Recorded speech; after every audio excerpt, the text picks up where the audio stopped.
Hello, and welcome to our 13th newsletter. Wow. 13. We are here outside of our friend's apartment, the McCrae's, and we are visiting them because they are getting ready to move to Japan.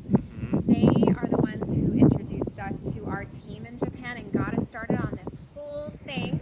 And we're so excited for them to finally be able to go to Japan themselves. Right. Because Crystal will be teaching at the same school as Alex. Yeah, and so we've been working towards this with them for the last over 3.5 years now. Yeah. And so it's really exciting to see it come together for them. But we had told you in the last newsletter that we were planning a trip to Japan in September. And so you may be starting to put the pieces together, but it turns out that we, after dreaming about this with them for over 3 years, for so long, we're actually going to get to travel with them to Japan, and not only in the same plane, but In the same row. in the same row. It's really cool. So we're Yeah. going to be helping them by taking some of their luggage, and they have two little munchkins that we'll also be helping them with on the plane as well. So we're really super duper looking forward to that. Yes, and we'll be able to be hands free because we'll be leaving our kids here in New Mexico while we go on this trip, so that we can do all the things that we need to do. Like we're going to be looking around for a place to live. We're going to be checking out the school and the different ministries that are going on in the area, and the churches, right?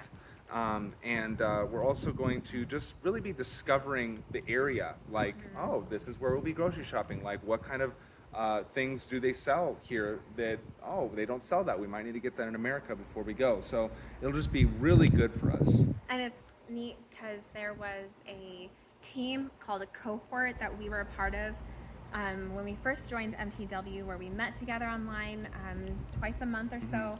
And two of those couples are moving to Nagoya right now too, and so we're hoping we'll get to see them. And there's several families in Nagoya we've only ever met on Zoom, and we're hoping that we get to meet them face to face too. So That's right. it is a trip we've been looking forward to for a really long time. Yeah. It's so cool that it's happening. Yes, yeah, we're really pleased. But before we go to Japan, we are actually going on a trip to Texas and to Alabama. We told you that it was just going to be Alex, but surprise, we're actually all going to go. All of us are All of coming. us. And so we're doing this as part of what we are dubbing Operation Final Push. So we are on the final push right now.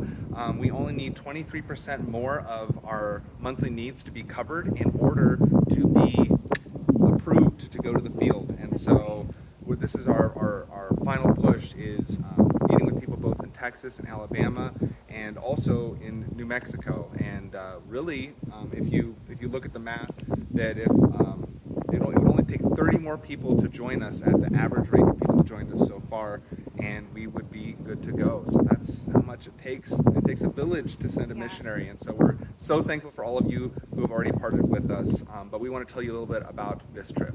So we're going to start off going to Houston. There's some people that we've missed, and we're looking forward to getting to see them and get together with them and talk about them. After Houston, we're going to head over to Alabama. Alabama. Why Alabama? That's the question echoing through the ether right now.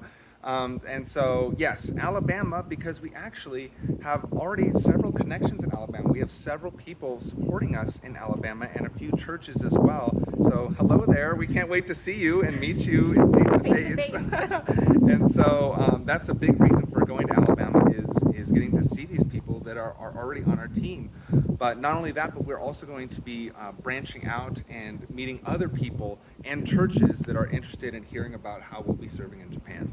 And when we return from Texas and Alabama, we're going to continue our support raising here in New Mexico with several meetings that are being set up by friends of ours, and we're really looking forward to that. And so we're feeling really close to the end, continuing on with our checklist before we can go to the field, and it's within sight and within reach in a real way it hasn't felt like before. So it's really neat. So, oh my goodness. Big old bug. And so anyways, another cool thing that we recently received some footage from the field is that the admin of the school, Robert and Lisa, along with Nancy, the newest teacher at the school, went to Nishin Christ Church there in Nagoya to talk about what is going on with Nagoya Christian School. And so we wanted to share a few clips of that here. As you know, Nagoya Christian School was started 3 years ago by the Wilson family. 3年前に実は小さいながらウィルソン家がいてくださっている時にスタートしたのがこの名古屋クリスチャンスクールです。And then last year, last September, we started in its current form, which is more of a traditional small Christian school. So our main purpose is to educate the children of missionaries living in the Nagoya area and other students as we're aiming from. And through educating these children of the missionaries, that we hope to support the work of the church in the Nagoya area. So our staff are qualified teachers. We have 2 new families who are coming to Japan, one in September and one in February. We're so thankful that God has provided such qualified teachers for us, but also teachers who love teaching and especially love Japan. All of our teachers not only want to see the children of missionaries educated, but they also want to be involved in the work of the church in Japan. Our future plans, we had 12 students last year. We plan to grow to 30 or 40 students in the near future. And we hope by having this school to draw new missionary families into the Nagoya area. So we also hope that our students will impact our community as the people around us see our children and see how they interact with each other, that they too would be a blessing to the people around our school. We ask that you would pray for the students, that they would love school, that they can learn the Japanese language, and that they would love their lives in Japan. And please pray for friends, for all the students, that we have good friendships. And we're asking God to send more missionary kids to our school. And please pray for the families that are represented by our school, that just for their ministry and their outreach in this area. And then we have 2 new teachers arriving in the next year, Crystal McCready and Alex Jordan, and their families. So please pray for them as they are getting ready to come to Japan. And we ask that you would pray that God would be glorified through Nagoya Christian School. はい、そして最後にこの名古屋クリスチャンスクールを通して神様の栄光が現れるようにぜひ覚えてください。ありがとうございました。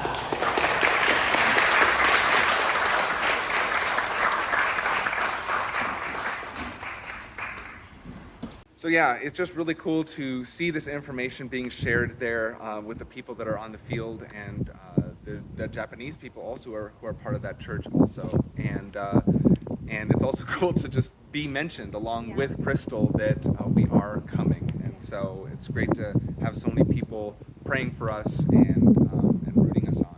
Yeah. And so we also wanted to share a little bit about some things that we are putting into place here in order to take to Japan with us so that it makes the transition easier on our children. So we're thinking of like routines or traditions or things like that that we could do all together. And one of those that we started is a pizza night where it's either going to be a movie or a board game, kind of switching off between those with the kids. They love pizza. And when Alex was a little boy, it was something that they always did, pizza and applesauce. And so, it pairs very well, but the applesauce needs to be refrigerated. It has to be cold applesauce. Yes. But that's something that our kids have like latched onto, and they also love it. So anytime it's pizza and applesauce, they're so excited. So we've made that just a weekly thing, and it has been really precious, even here in New Mexico, to see their excitement, to have this night, know it's coming, and then to know that that's something we can continue and carry on in, in Japan. You made the opposite mistake I made in the last newsletter. So, anyways, but yes, so we're excited to, like Heather May just said, to continue that tradition there, and that's something that'll be something solid to hold on to when everything else is going. It's very different, going bonkers, and so yeah. Speaking of the kids, our kids love drawing. They draw a lot of the time, especially Lily and Eleanor right now. And Lily recently made this really precious book that talked about her learning Japanese and the things that she does and the things that she loves about it. And she made all of these illustrations herself, and she even colored in a page as well. But one of the pages here is a picture of the kids actually doing a Japanese lesson online with this wonderful lady that they've been doing it with, and they've just really enjoyed this time doing online tutoring with this lady, and it's made Japanese kind of come alive for them, and they've been able to say some things and practice some things. And even in this last lesson, she said, "Okay, go ahead and print off these yen coins, and we're gonna play shop." And so they, she said, "Oh, you want to buy this? It costs this much yen." And so they found the coins and paid for it. And so, anyways, that's been something really sweet. And for me, I just wanted to mention that last time I talked about having a more structured Japanese learning schedule for myself.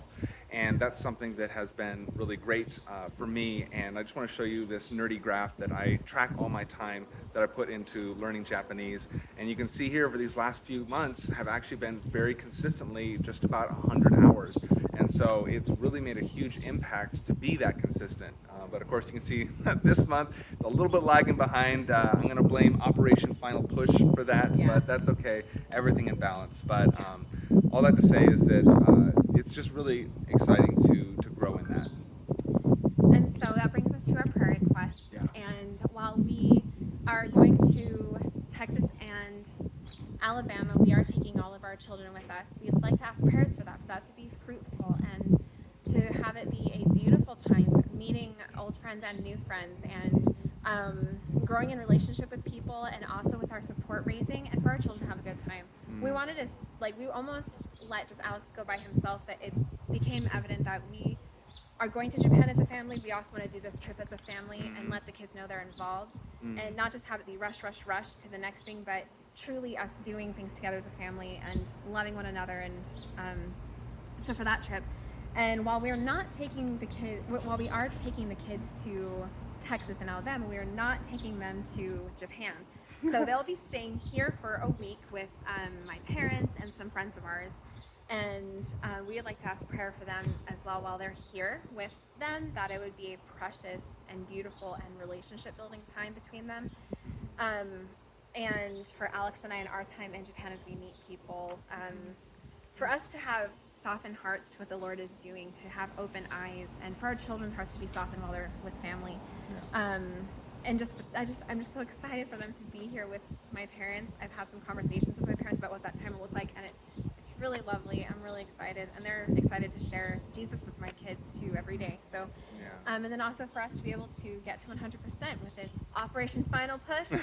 We're feeling like it's close, and we're amazed and delighted by what's happening. So. Yeah, absolutely. And so that brings us to the end of the main section of our newsletter. So now we're moving on to Further stories. further stories. So, So with this, Yeah. we have one story that we want to share with you guys. It was really a sweet story. Mhm. So there was a family that we were having dinner with, and it was a support raising meal, getting to know them, telling them about the ministry we'll be doing in Japan.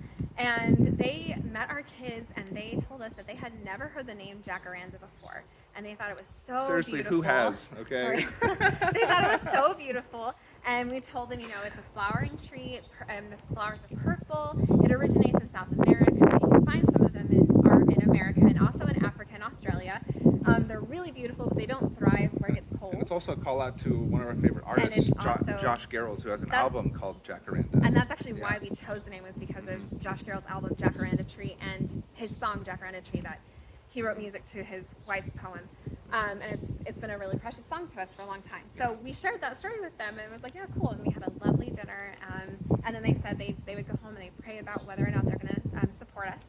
And I think it was the next year or the day after, we were having a prayer meeting with our friends about Nagoya and their moving and us support raising and just about the whole situation for the school and for the team already there and for Japan. But it was And- amazing because, right when we finished the prayer, we had just finished praying about, Lord, help the Jordans get to 100%. Yeah. And we finished up the prayer. We were just kind of talking. All of a sudden, I got a phone call, and I was like, hey, it's that family. And so I answered it, and the husband says, you know what?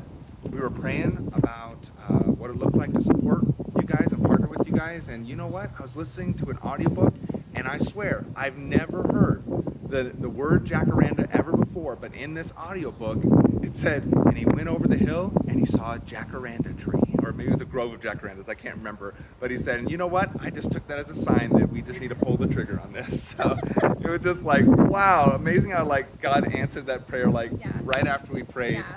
And so that was just really It was really incredible. It was so lovely. Yeah. It was a really awesome experience and situation. So we were so glad and so delighted. Yeah.